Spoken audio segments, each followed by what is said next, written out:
নমস্কার বন্ধুরা, পম্পার কিচেনে আপনাদের সকলকে স্বাগত। শীতের সন্ধ্যা মানেই কিন্তু গরম গরম চায়ের কাপে চুমুক। আর এই চায়ের সাথে যদি কিছু স্ন্যাক্স বা নাস্তা থাকে তাহলে শীতের সন্ধ্যার মজাটাই পাল্টে যায়, তাই না? তাই আজ আমি আপনাদের সাথে শেয়ার করব ফুলকপির চপ। এই শীতকালে ফুলকপির চপ বা পকোড়ার জুড়ি মেলা ভার। তাহলে চলুন একদম ইউনিক পদ্ধতিতে আজকের এই ফুলকপির চপের রেসিপিটা দেখে নেওয়া যাক। আজকে যে ফুলকপির চপটা বানাবো তার জন্য দেখুন এখানে একটা ফুলকপি নিয়েছি। সম্পূর্ণ ফুলকপি কিন্তু আমার লাগবে না, এই ফুলকপির অর্ধেক পোর্শন নিয়ে আমি চপটা বানাবো। তো আপনারা যদি চপের পরিমাণটা একটু বেশি বানাতে চান তাহলে কিন্তু ফুলকপির পরিমাণটা একটু বেশি নিলেও হবে। তো আমি একটু কম করেই বানাবো, তাই অর্ধেক ফুলকপি হলেই কিন্তু হয়ে যাবে। তো প্রথমে ফুলকপিটাকে কিন্তু একটু ছোট ছোট টুকরো করে আমি কেটে নেব। যেহেতু আমার সম্পূর্ণ লাগবে না তাই এইভাবে আমি কিছুটা অংশ নিয়ে নেব। দেখুন ফুলকপির কিছুটা অংশ নিয়েছি, আর এই যে ডাঁটা রয়েছে এই অংশটাকে একটু কেটে আমি বাদ দেব। দিয়ে কি করব, ফুলকপিটাকে একটু এইভাবে ছোট ছোট টুকরো করে কেটে নেব।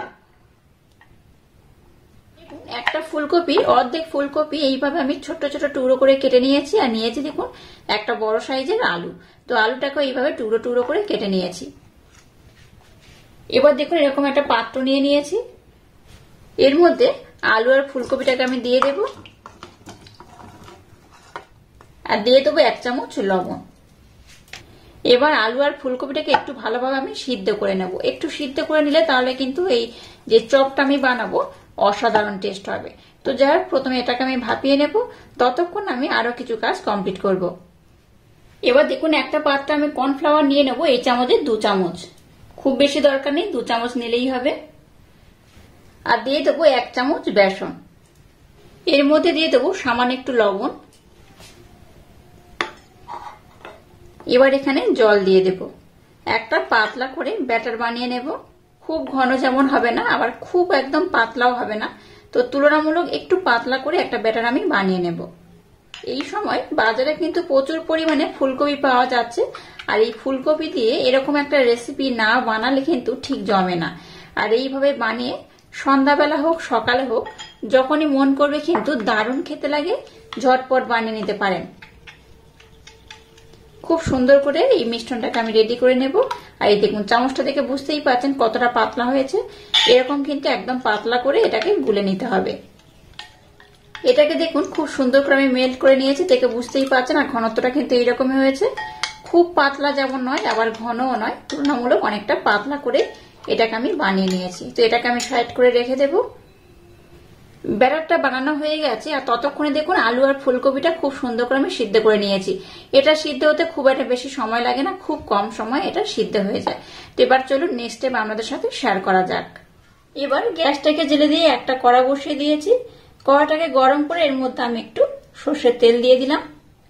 তেলটাকে প্রথমে একটু ভালোভাবে গরম করে নেব। তেলটাকে গরম করে নিয়েছি, এবার এর মধ্যে দিয়ে দেবো গোটা জিরে, দিয়ে দেবো কুচিয়ে রাখা একটা পেঁয়াজ, দিয়ে দেবো 3টে কাঁচা লঙ্কা। লঙ্কা আর পেঁয়াজটাকে একটু নাড়াচাড়া করে ভেজে নেব। পেঁয়াজটাকে দেখুন একটু কড়া করে আমি ভেজে নিয়েছি। এবার দিয়ে দেবো রসুন আর দেবো আদা। আদা রসুনটাকে আমি খুব সুন্দর করে গ্রেট করে নিয়েছি। তো অল্প অল্প এখানে দিয়ে দিয়েছি। দিয়ে দেবো অল্প একটু টমেটো কুচনো। এখানে দিয়ে দেবো স্বাদ মতো লবণ, দিয়ে দেবো সামান্য একটু হলুদ গুঁড়ো, সামান্য দিয়ে দিলাম ধনে গুঁড়ো, আর অল্প করে জিরে গুঁড়ো দিয়ে দিলাম।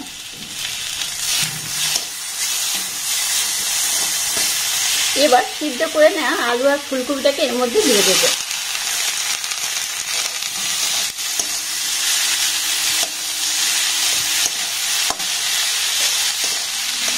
আলু আর ফুলকপিটাকে এবার খুব সুন্দর করে মেখে নেব। গ্যাসের ফ্লেমটাকে একদম লো রেখে এটাকে খুব সুন্দর করে মাখো মাখো করে বানিয়ে নেব। সমস্ত উপকরণ দেখুন খুব সুন্দর করে মাখো মাখো করে নিয়েছি।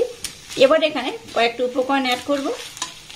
এখানে কিছুটা ধনেপাতা কুচনো অ্যাড করব, আর বাড়িতে বানানো স্পেশাল ভাজা মশলা এখানে 1/2 চামচ দিয়ে দেব। এই স্পেশাল ভাজা মশলার মধ্যে গোটা জিরে, গোটা ধনে, গরম মশলা, তেজপাতা, শুকনো লঙ্কা এগুলো রয়েছে, এগুলো ভেজে আর খুব সুন্দর করে আমি গুঁড়ো করে নিয়েছিলাম। সমস্ত উপকরণ আবার একটু নাড়াচাড়া করে গ্যাসটাকে বন্ধ করে দেব। ফুলকপির যে চপটা বানাবো তার জন্য কিন্তু এই মিশ্রণটা একদম রেডি হয়ে গেছে। আর অবশ্যই লবণের পরিমাণটা টেস্ট করে নেবেন। এবার দেখুন যে মিশ্রণটাকে বানিয়েছি সেই মিশ্রণটাকে একটু আমি ঠান্ডা করে নিয়েছি। ঠান্ডা করে নিয়ে এইভাবে প্রথমে হাতের মাধ্যমে একটু গোল করে নেব। আপনারা চাইলে কিন্তু একটু ছোট বড় করে করতে পারেন। এইভাবে দেখুন গোল করে নিয়েছি। এবার হাতের মাধ্যমে একটু চাপ দিয়ে এইভাবে একটু চ্যাপটা করে নেব। আপনারা চাইলে এখানে একটা প্লাস্টিকও ব্যবহার করতে পারেন, তবে দরকার নেই, হাতের মধ্যে এইভাবে করে নিলেও হবে। এবার দেখুন নিয়েছি এখানে ব্রেড ক্রাম।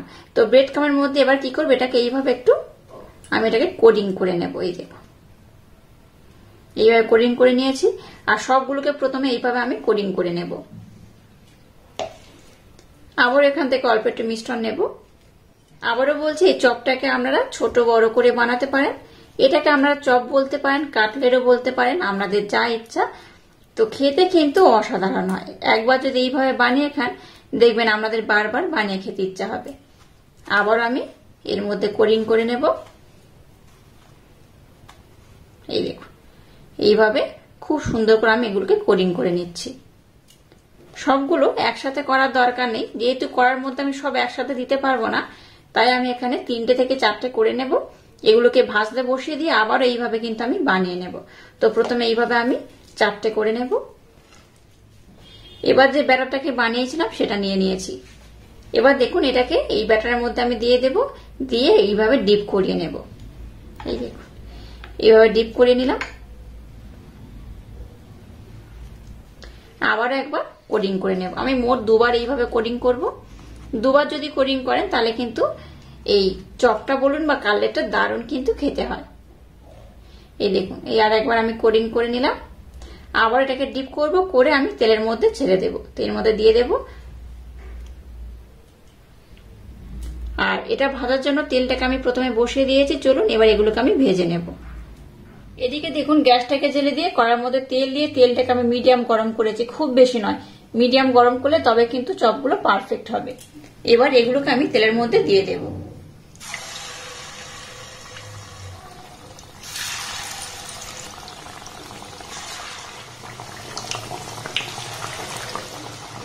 গ্যাসের ফ্লেমটাকে হালকা লো টু মিডিয়াম দিয়ে এগুলোকে আমি একটু লাল লাল করে ভেজে নেব। খুব বেশি লাল করব না, একটু হালকা লাল লাল করে ভেজে নেব। দেখুন সবগুলোকে আমি বেশ লাল লাল করে ভেজে নিয়েছি, আর কিন্তু খুব বেশি লাল করব না। আপনারা চাইলে আর একটু বেশি লাল করতে পারেন, তবে দরকার নেই। এইরকম হলে কিন্তু দেখতে খুব সুন্দর লাগে। আর দেখুন কতটা ফুলে গেছে, এই দেখুন কত সুন্দর দেখতে হয়েছে। তো এইভাবে এগুলোকে আমি এবার তেল থেকে ছেঁকে উঠিয়ে নেব।